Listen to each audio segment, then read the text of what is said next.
सुबह की हल्की ठंडी हवा में मुंबई की सड़कों पर भीड़ पहले से ही उमड़ चुकी थी। अंधेरी ईस्ट के पास बने आरटेक इंडस्ट्रीज के बाहर गाड़ियों की लंबी कतार लगी हुई। हर कार में कोई न कोई था, वक्त से पहले ऑफिस पहुंचकर अपने टारगेट पूरे करना चाहता था। इन्हीं चमचमाती गाड़ियों के बीच एक पुरानी साइकिल धीरे धीरे कंपनी के गेट की ओर बढ़ रही थी। साइकिल चलाने वाला करीब 60 साल का आदमी था। सादी नीली वर्दी, हल्के फटे जूते और हाथ में एक पुराना टिफिन बॉक्स। वो था रामलाल शर्मा, कंपनी का नया सिक्योरिटी गार्ड। गेट पर पहुंचकर उसने सभी आते जाते लोगों को सलाम किया, नमस्ते सर। लेकिन जो लोग अंदर जा रहे थे उन्हें शायद उसकी आवाज सुनाई ही नहीं दी। सब अपने मोबाइल और लैपटॉप में व्यस्त थे। उसी समय एक सफेद एसयूवी गेट पर आकर रुकी। तेज ब्रेक की आवाज हुई। गाड़ी से उतरी सोनिया मेहरा, कंपनी की ऑपरेशन हेड। तेज चाल, ऊंची हील्स, हाथ में फाइल और चेहरे पर वही भाव जो सिर्फ ये बताते हैं कि सामने वाला बस एक मामूली इंसान है। हे तुम गार्ड हो ना, ड्यूटी पर हो या सो रहे हो? उसने झुंझलाते हुए आगे कहा। तुम्हें गाड़ी नहीं दिखी क्या? तुम्हें से रोकना चाहिए था ना। तुम्हारे सामने ट्रक निकल गया और तुम सब देख रहे हो। रामलाल ने झुककर कहा, माफ कीजिए मैडम, ट्रक अंदर का माल लेकर जा रहा था, इसलिए मैंने गेट खोला था। सोनिया ने घूरते हुए कहा, बस करो बहाने, अपने काम पे ध्यान दो, और गुस्से में अंदर चली गई। पास खड़े कुछ गार्ड हंसने लगे। किसी ने धीरे से कहा, अब रोज इसी तरह डांट खाएगा बेचारा। रामलाल ने बस एक हल्की मुस्कान दी और वापस कुर्सी पर बैठ गया। शायद उसे इस तरह की बातें अब चुभती नहीं थीं। दिन यूं ही गुजरते गए। हर सुबह वही भीड़, वही हड़बड़ी और वही तिरछी निगाहें। रामलाल सबको ध्यान से देख रहा था। कौन कब आता है, कौन कब जाता है, किसके चेहरे पर चिंता है, किसके चेहरे पर झूठा आत्मविश्वास, वो सब देख रहा था। उसकी आंखों में एक अजीब सी गहराई थी, जैसे वो हर व्यक्ति के भीतर झांक सकता हो। एक सुबह ऑफिस में हलचल मच गई और वजह यह थी कि सीईओ का लैपटॉप गायब था। वो लैपटॉप जिसमें कंपनी की गोपनीय जानकारी थी। हर किसी के चेहरे पर घबराहट थी। सोनिया मीटिंग रूम में जोर जोर से चिल्ला रही थी, आखिर कहां गया मेरा लैपटॉप? कल रात कौन था ड्यूटी पर? कल रात सिर्फ एक ही आदमी ड्यूटी पर था, वो नया गार्ड। एक सहकर्मी ने हिचकिचाते हुए पूछा। मुझे पता था ये बूढ़े लोग भरोसे के लायक नहीं है, सोनिया ने झुंझलाहट के साथ कहा। सबकी नजरें नीचे झुक गईं। रामलाल को बुलाया गया। वो आया, शांत, विनम्र और थोड़ा थका हुआ। क्या आपने लैपटॉप देखा? सोनिया ने तीखे स्वर में पूछा। नहीं मैडम, मैं तो पूरी रात गेट के पास ही था। न मैं अंदर आया और न कोई और अंदर आया। झूठ, सोनिया चिल्लाई। सीसीटीवी में फुटेज साफ नहीं है, पर टाइम वही दिखा रहा है जब तुम अकेले थे। वो सभी कर्मचारियों के सामने बोली। आज से ये आदमी यहां नहीं दिखना चाहिए।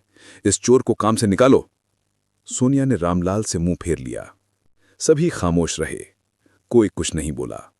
रामलाल ने बस एक नजर सब पर डाली, फिर धीरे से बोला, सच देर से आता है, पर आता जरूर है मैडम। और बिना बहस किए गेट से बाहर चला गया। रात बीत गई, पर उसी रात कंपनी का आईटी हेड सुमित ऑफिस में देर तक रुका हुआ था। वो बैकअप सर्वर पर काम कर रहा था। अचानक उसे कुछ अजीब दिखा। सीसीटीवी रिकॉर्डिंग में छेड़छाड़ की गई थी, लेकिन एक कैमरा बच गया था जो बैकअप नेटवर्क पर जुड़ा था। उसने वीडियो चलाया तो वो हैरान था। उसने वीडियो में देखा कि रात के करीब 1 बजे एक काले सूट में कोई व्यक्ति ऑफिस में दाखिल होता है, टेबल से लैपटॉप उठाता है और बाहर निकल जाता है। चेहरा धुंधला था, पर उसकी घड़ी और जूते साफ दिख रहे थे। सुमित ये सब देखकर हैरान था कि उस आदमी के हाथ में वही घड़ी थी जो सोनिया रोज पहनती थी। सुमित के हाथ कांपने लगे। वो समझ नहीं पा रहा था क्या करे। तभी पीछे से किसी ने धीरे से कहा, मुझे पता था कि यही होंगी। वो पलटा। पीछे वही गार्ड खड़ा था, रामलाल। आपको तो निकाल दिया गया था, सुमित ने आश्चर्य से कहा। रामलाल मुस्कुराया। निकाला गया था, पर मैं गया नहीं। कभी कभी सच्चाई को खुद सामने आने देना पड़ता है। फिर उसने अपनी जेब से एक कार्ड निकाला। सुमित ने कार्ड देखा और उसकी आंखें चौड़ी हो गईं। कार्ड पर साफ लिखा था, आरटेक industries, founder and chairman mister Ramlal Sharma. Sumit की सांसें थम सी गईं। वो हकलाते हुए बोला, आप इस कंपनी के मालिक हैं? रामलाल ने धीरे से मुस्कुराया। उस मुस्कान में अपनापन भी था और वर्षों का अनुभव भी। उन्होंने गहरी सांस ली और बोले, हाँ बेटा, इस कंपनी की पहली ईंट मैंने ही रखी थी। अपने सपनों, अपनी मेहनत और अपने लोगों के भरोसे से इसे खड़ा किया था। लेकिन कुछ वक्त पहले मैंने महसूस किया, यहां अब इंसान की कीमत उसके काम या दिल से नहीं, बल्कि उसके ओहदे और कपड़ों से आंकी जाने लगी है। तब समझ गया, अगर मुझे सच्चाई जाननी है तो अपने ही घर को बाहर वाले की नज़रों से देखना होगा।